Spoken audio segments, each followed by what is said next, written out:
Before we dive in, I want to give a quick shout out to our partners, Salesforce Commerce Cloud. They not only help make this podcast possible, but they are the #1 commerce platform. So go check them out at salesforce.com/commerce. Everywhere you look, there are companies old and new reimagining the commerce experience and bringing more choice directly to the consumer. This is happening in every industry, including ones you might not always think about, like the funeral industry. To chat about this, I invited Scott Ginsberg and Josh Siegel from Titan Casket onto the show. We talked about how they're using the DTC playbook to disrupt the funeral industry, and we explored some ways they're mastering distribution and partnerships as a way to elevate their brand. Enjoy today's episode. Hey everyone, and welcome back to Up Next in Commerce. I'm your host, Stephanie Postles, CEO of Mission.org. Today on the show, we have two guys joining us. We have Scott Ginsberg, who's the CEO at Titan Casket, and we also have Josh Siegel, who's a COO at Titan Casket. Josh, Scott, welcome to the show. Well, thanks for having us. Yeah, thank you all for joining. So I will admit, this is something that I have never talked about before in my life. I've been very lucky to not have people pass away around me. I haven't even thought about caskets. And so when Hillary suggested you guys come on the show, I was actually very excited to hear about this industry and learn about what's going on behind the scenes. So Scott, I was hoping you could kind of touch on first, how did you get into this industry? That's a good question. Well, you know, what I've learned over the time period of being in this industry over 20 years, when you go to a typical funeral home, you always have the same 6 caskets that they've always had. And I look at this, you have to pay the same high price. There's got to be a better way, got to be a better experience than having that half a dozen choices. And looking at that, I said to myself, you know, I started Titan Casket in 2016 and saying we can have a far better selection, make this a much easier experience, and save the customer 50%, if not more, of the cost of the casket. Mm-hmm. And doing that was really the whole thought process. What did I learn from that? And that was a big takeaway. Cool. And so how long ago was that you started kind of spotting that there was probably an opportunity to innovate in this area? What year was that? I started Titan Casket in 2016, probably a little bit before that. You know, that was one of those aha moments. Mm-hmm. And how can we make this a much better experience for the consumer, essentially? Got it. And how much do caskets run? Like I said, I don't even know what the ballpark is for what that looks like. When you're saying you could save them maybe 50%, like what's the price? Well, they range, but our typical casket online is our Orion series that runs $1,099, and that can be $2,500 to $3,000 in the funeral home. Got it. All right. Josh, I want to hear how you got involved with Scott. How did you guys meet? What's the backstory there? Sure. So I was at Amazon for 10 years running several heavy, bulky categories for them, like televisions, and later in the helping them build out their logistics arm. And Scott and I had both gone to Columbia Business School. So when he started the business and was getting it up and running on Amazon, he looked me up and gave me a call. And when you're at Amazon, you get these calls all the time from vendors trying to get a leg up on Amazon. But Scott's story was so different. And when he described the structure of the industry, that there's 2 large casket manufacturers that control 85% of the market. They only sell to funeral homes. And so consumers really don't have that choice, and they're overpaying. And I recognized that pattern from other categories that had gone DTC, like Warby Parker and glasses and Casper and mattresses. So I thought this is such an interesting opportunity, and it's a chance to really help people going through one of the hardest and most meaningful times of their lives. Mm-hmm. And so it was a pretty quick decision to start talking to Scott more and helping plan out what we think can help a lot of people. Amazing. So what did the early days look like when you both decided, okay, we're going to tackle this? I mean, I would be a little nervous going after, an industry that's very monopolized. What did those early days of planning and, even thinking about how to create the product look like? Well, I mean, I've been in the industry for 20 years, so I kind of knew what was necessary, how the funeral director thought, what the consumers looked at and needed. So bringing that to the table and discussing it with Josh and trying to plan out a strategy, really try to increase our product line. So essentially, when we first started, it was somewhat narrow. And with Josh's help, we kind of grew it out, and now we have 1,000 different products, SKUs currently. Mm-hmm. Yeah. Okay. Josh, anything to add to that? I think we're still early days where, before we got on the podcast, I mentioned, we've been up since 6:00 this morning with our team, and we meet every day and plan out in sprints, how we're going to grow the company. And so there's always chaos below the surface of the startup waters. And, we're growing really quickly and adding warehouses, but the joy of it is every day coming in and sort of solving problems for the business and for helping individual customers through their journey. Yeah, I think to Josh's point also, what he mentioned, I agree with him. One of the things, for me, I think everyone on the team is really at the end of the day, we really get to help people. Mm-hmm. And that's one of the things that gets us up out of bed every morning is how can we help and help people in their worst time of their lives, really, walk them through the process. Yeah. When it comes to that awareness piece, I'm thinking about, during a really hard time, it's hard to maybe think outside the box. It's hard to not be like, well, I'm told I do this, this, and this, and these are the 5 things afterwards. So how did you, grow the awareness around your company so people knew about a different type of model? Like, what did those growth tactics look like, to have the really amazing growth that you've had? Sure. So in many ways, we followed the direct-to-consumer playbook, where we've invested in content to grow organic traffic, and we've invested in paid marketing.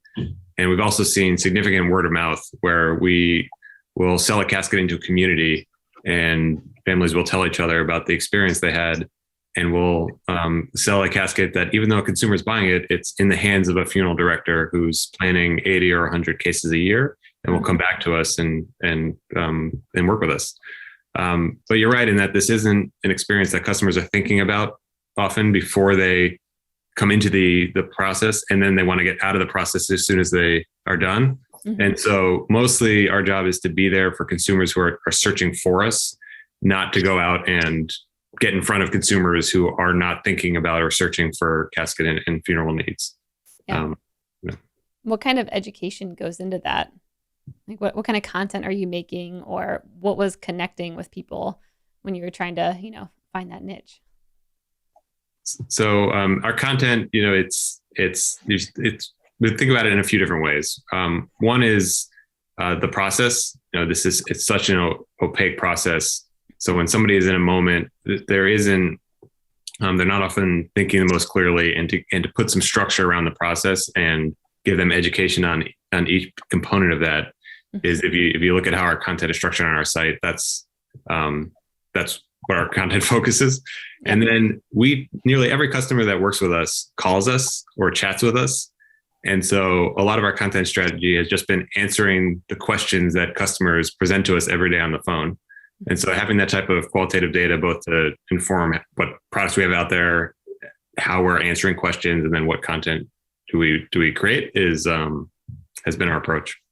So I've heard quite a bit on the show about, supply chain issues, logistics, shipping. And of course, when you all are coming on, I'm imagining you shipping very big, bulky items, which thankfully, Josh, you have experience in.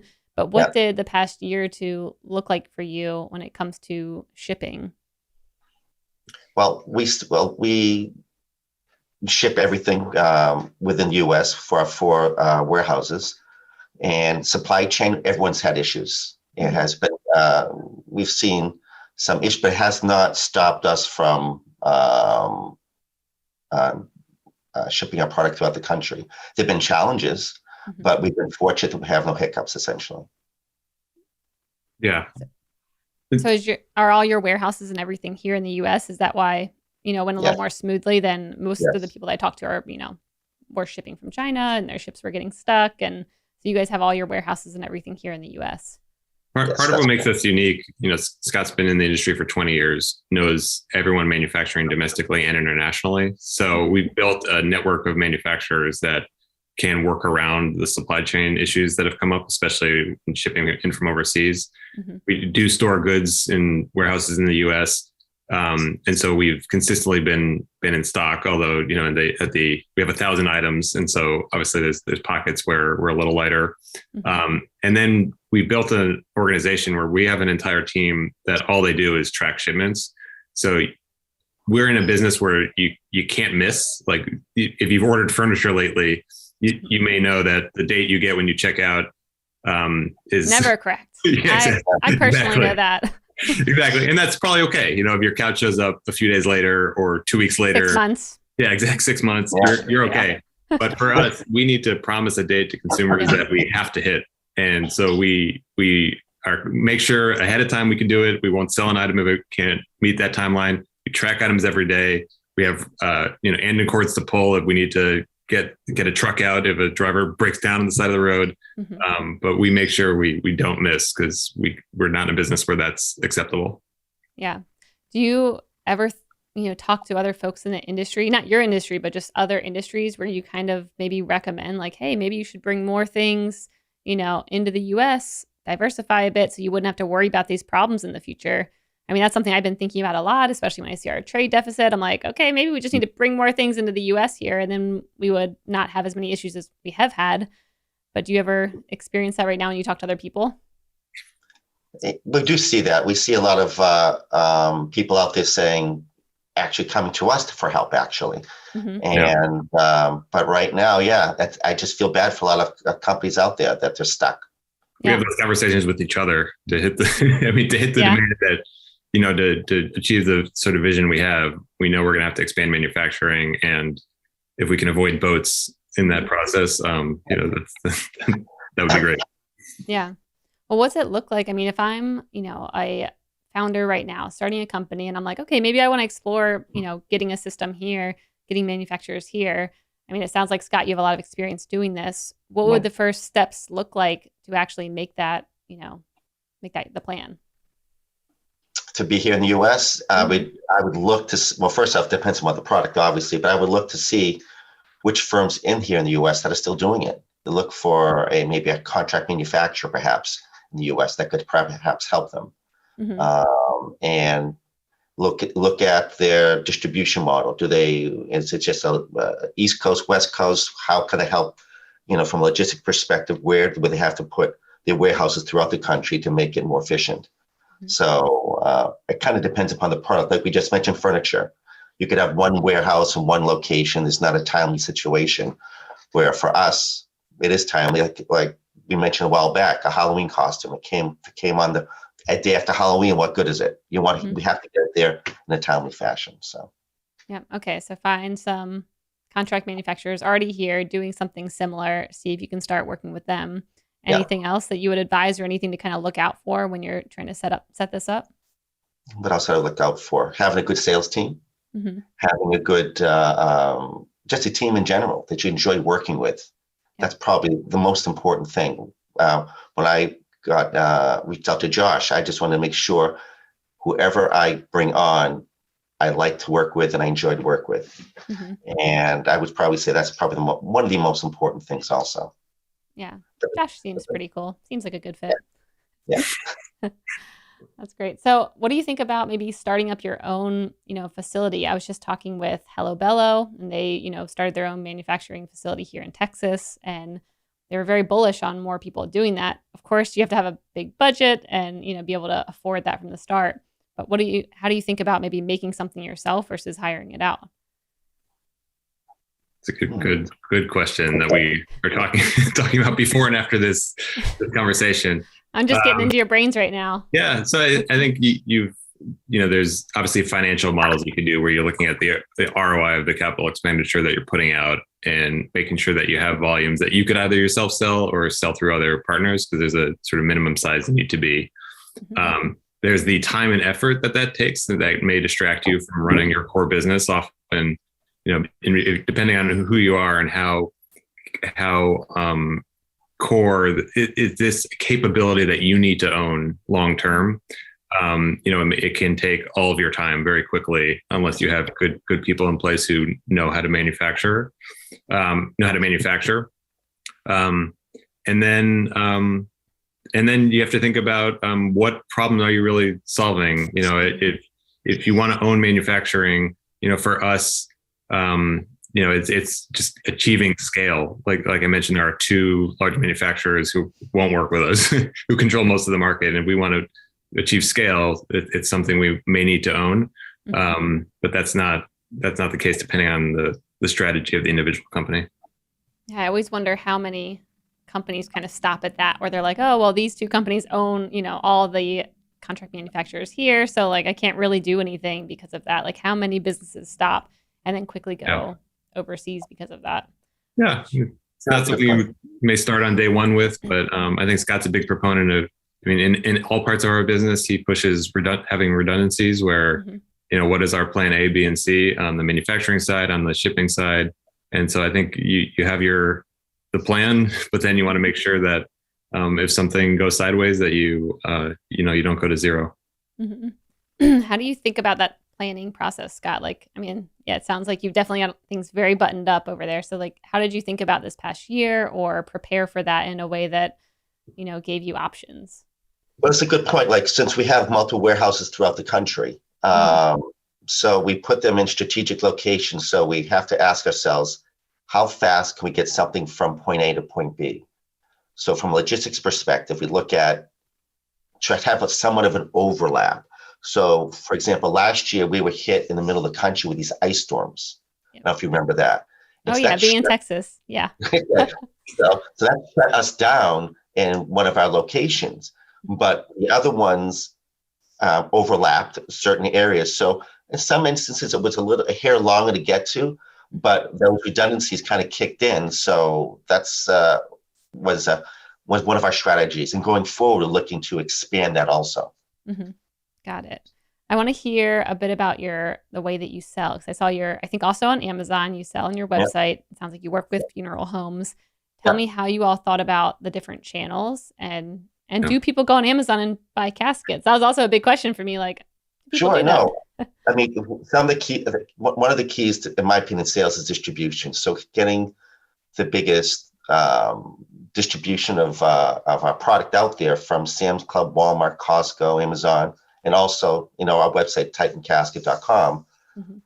That was really one of our strategies to get it out there, getting awareness, because more people looking at our product and seeing it gets that awareness and also drives people to our site also.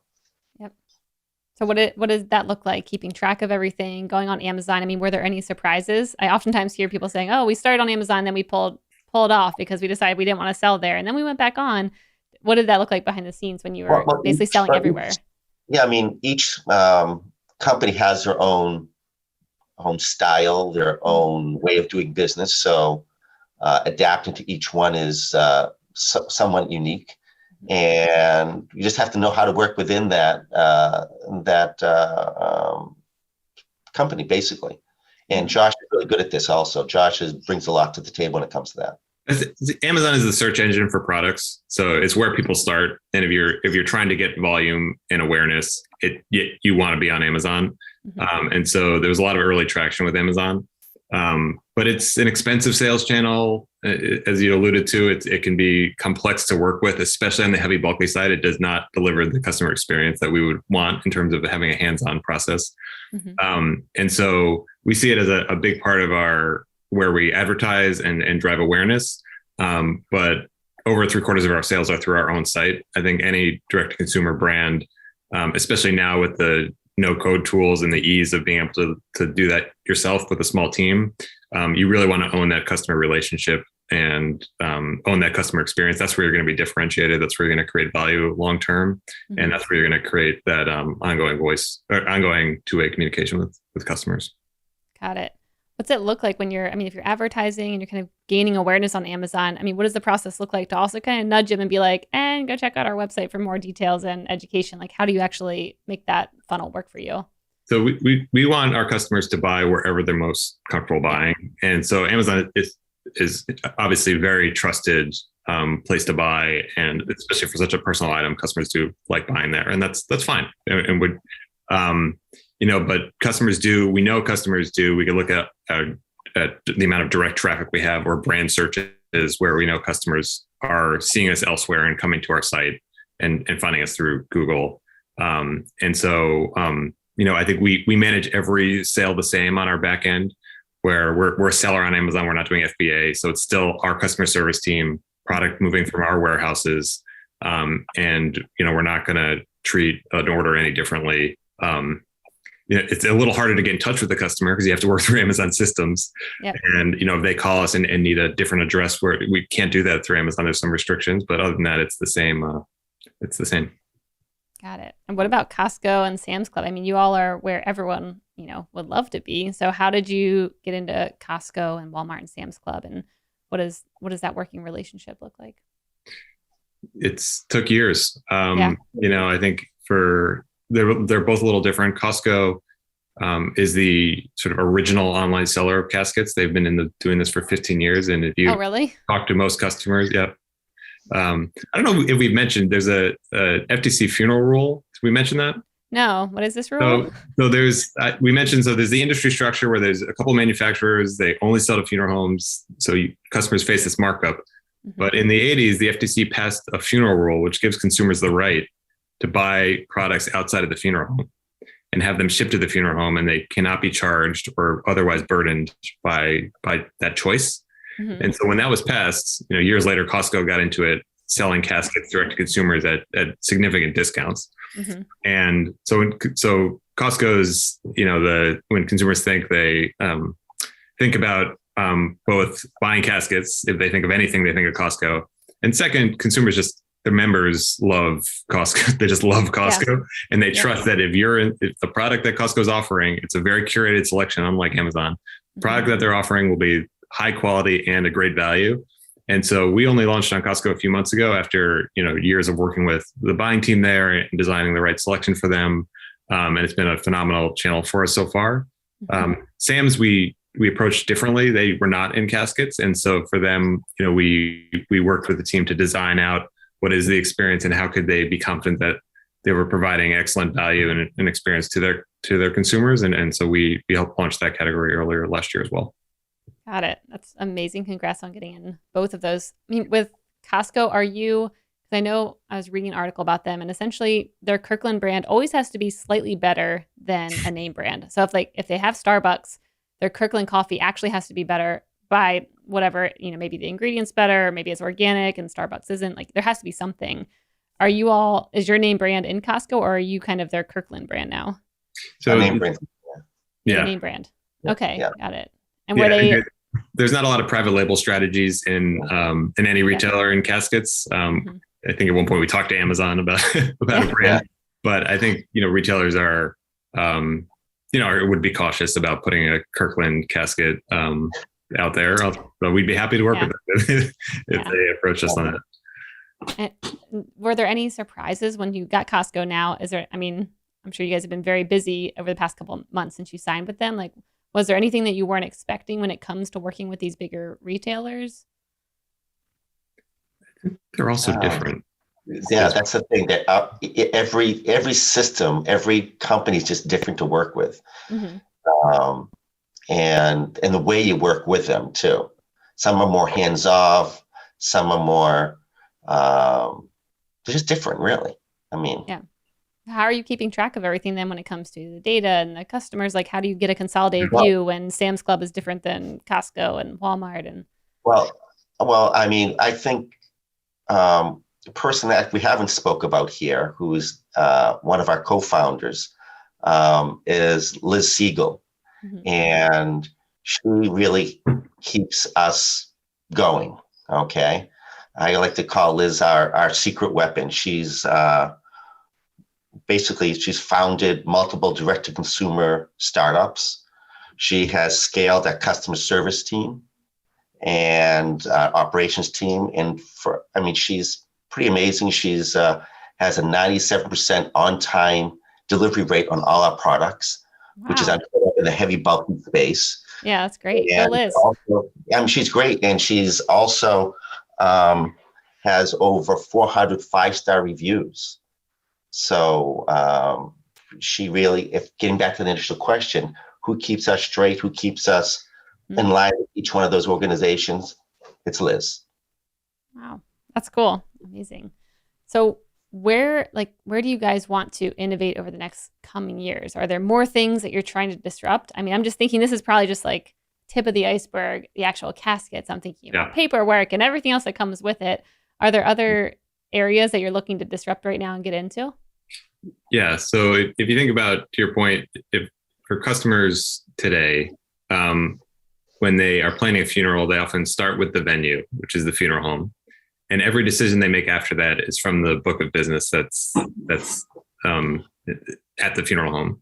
Mm-hmm. What we've done and what we started with is untethering the casket decision from that. So now you have more options and you have more selection and different pricing on the casket. And so for us, we see us evolving through every decision you would make as you're planning a funeral. And so a consumer should really start with, what is the way I want to honor this loved one, and what is the way I want to remember them, and therefore what is the end-to-end experience we want to have, including the product. Mm-hmm. And that's how we see us working through and evolving our business is having customers come to us and working with them on planning out the entire process, whether that's in the moment or years in advance. And mm-hmm. if they're thinking or planning with their loved ones ahead of a loss. Got it. Scott, anything else to add about areas you plan on disrupting on top of what Josh just said? No, I mean, I just look at it as we ultimately look and become really the digital solution for funerals at the end of the day. That's our goal. Mm-hmm. And really help our clients. I don't know if I mentioned earlier that we'd like to really hold their hand through the funeral process, not tell them what to expect. Tell them what to expect, what to anticipate, and show where the pitfalls are so they can make a really good informed decision. Really, but at the end of the day, not take an emotional loss and turn it into a financial loss. That's really the goal of what we do here. Help clients and try to give them a nice experience and be there for them. Yeah, I love that. Are there any new material requests that you're getting over these past year or two? I've kind of seen this shift of, consumers wanting more eco-friendly things and biodegradable, and, it seems like a different style is kind of emerging and a different need. Have you also been seeing that in your industry as well? Yeah, there's been a trend there. We do offer on our site, eco-friendly and green options that has been growing, and that's a segment that we are currently looking at to expand also. Mm-hmm. Cool. I love that. All right, well, let's move over to the lightning round. The lightning round is where I will ask you a question and you have a minute or less to answer. Scott, Josh, I'll just go back and forth and pick whoever I want to answer the question. Great. And then you have to. Yeah, I guess. Yeah. Yeah, why not? All right. Josh, if you had a podcast, what would it be about and who would your first guest be? Oh, interesting. Ooh.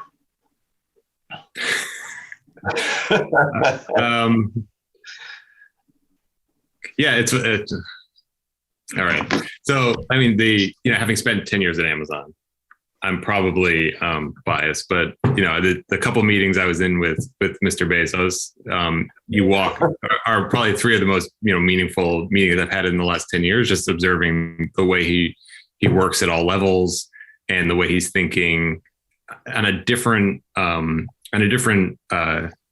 I don't know what that different plane than you are in every day, where he's thinking 20 steps ahead and making decisions that he will come to materialize 3 years out. Mm-hmm. And so every time I've had those types of conversations in my career, whether it's with him or others at that sort of stratosphere, they're conversations you are thinking about for weeks afterwards. And so I think a podcast that worked with individuals who had bootstrapped and built these sort of world-changing businesses would be interesting. Yes, I agree. And that's awesome that you got to be in a room a few times with him. That's cool. Scott, what's the best piece of business advice you've ever received that you think about time and time again? There's a couple of them. Surround yourself by smart people, smarter than yourself. You don't always have to have the answer, but you can recognize a good answer, a good idea. And don't be afraid to fail, because that's the only way you grow. Those, if I pick some little, that'd be it essentially. Yeah, those are good. Josh, what's the nicest thing anyone's ever done for you? Oh. Well, Liz agreed to marry me 14 years ago. That was nice. And we have 3 kids. And so there's probably, a lot of nice decisions along the path there.